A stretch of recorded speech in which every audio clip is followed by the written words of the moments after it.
And I think that's one of the most important things. If you're going to have an event, you need to be able to sum up very, very quickly, who is it for and why should they be there? So this event is for this exact type of person, and this is what they're going to get from it.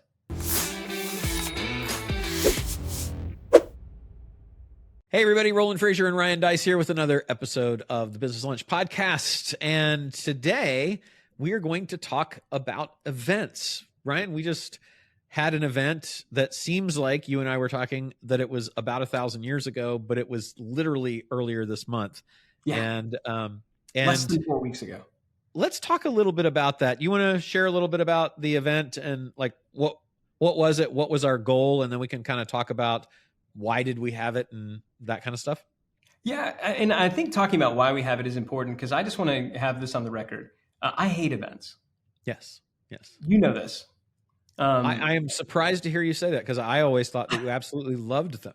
I freaking hate events. I hate events. There's so much work. There's so much stress leading up to it. If things all go wrong and everything goes really, really, really bad, like it's there, like all the people are there. Like the number of things that can go wrong in an event, you haven't even thought about them until they happen. Like it's truly astounding. Like I've been in the middle of a keynote at one of our events and like just the hotel decided to do a fire alarm test and didn't really tell anybody. So you're just like in the middle of a thing, in the middle of an event. It's like literally everybody has to just leave the room, go out for a bit and then come back in. Like I didn't even think that could happen. Lo and behold, it can.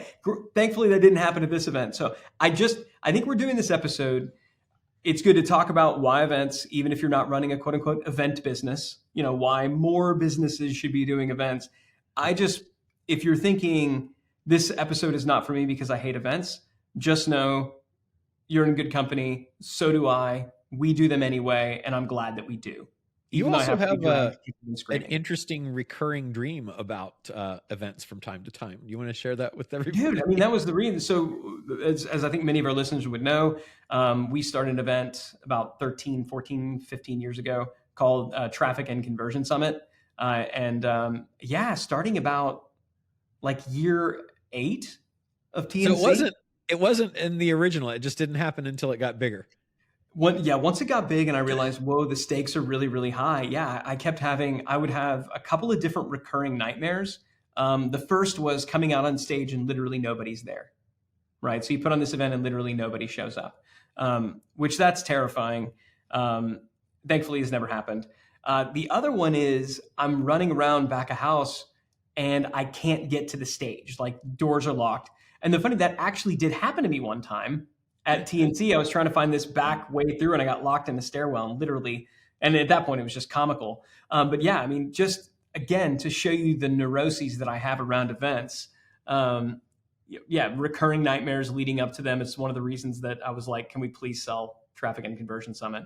And in fairness to me, we decided to sell in 2018, had to earn out in 2019, and in 2020 there was a pandemic. So I was going to say it turned out that nightmare really saved us millions of dollars because given enough time, all of your like worst dreams will likely come true just because of like entropy.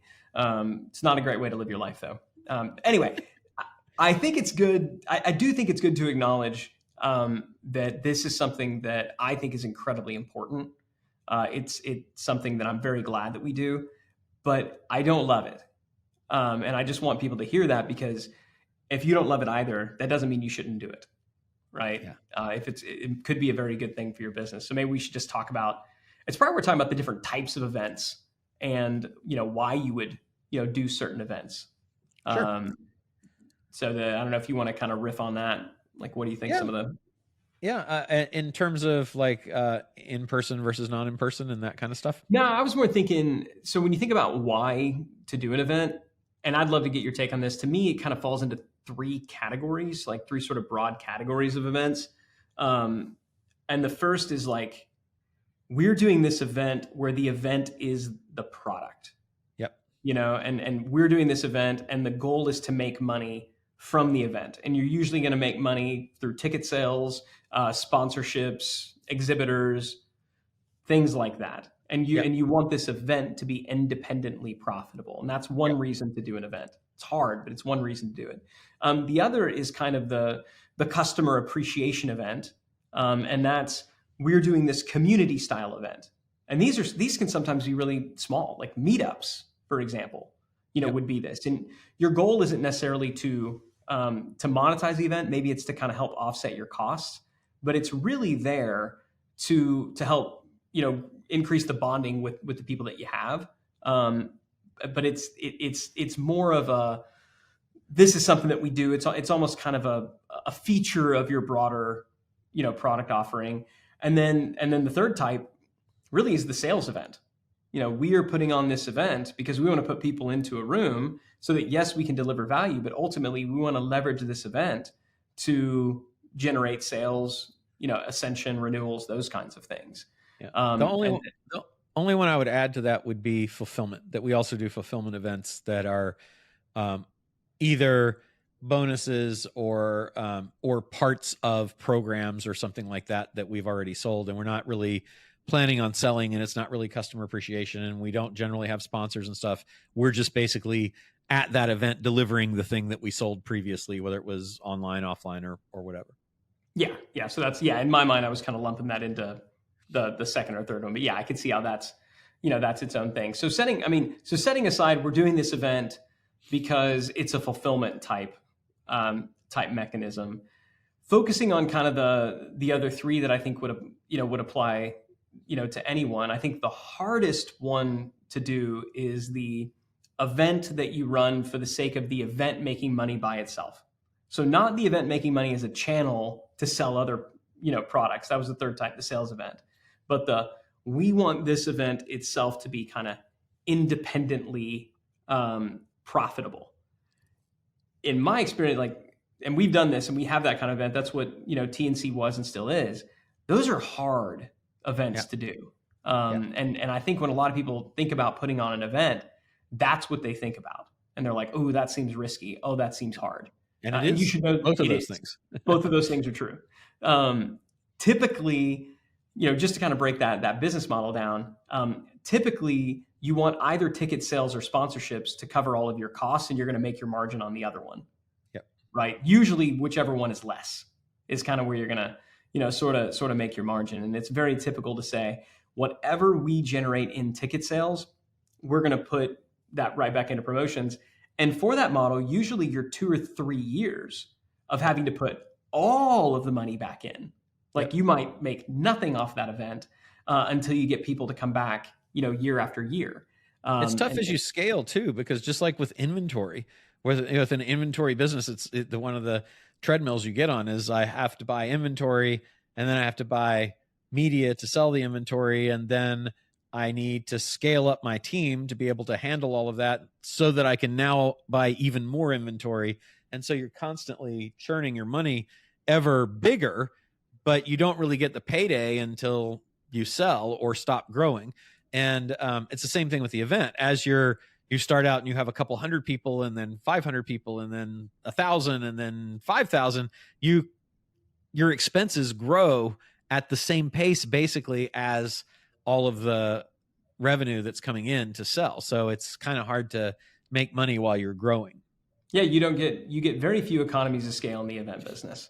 And certainly when you take the leap from, you could go and do a small customer appreciation boardroom style event where you go and, rent that out for a couple $100, at a local kind of deal. When you get up into a ballroom, oh, well, now you're talking to a hotel ballroom. Well, now you're talking about hundreds of thousands of dollars. And you have food and beverage and room blocks. Yeah. All this other stuff. And then when you outgrow that and you get into convention space, now you find out things like, oh, you want us to turn the air conditioning on. Well, that's $20,000 a day.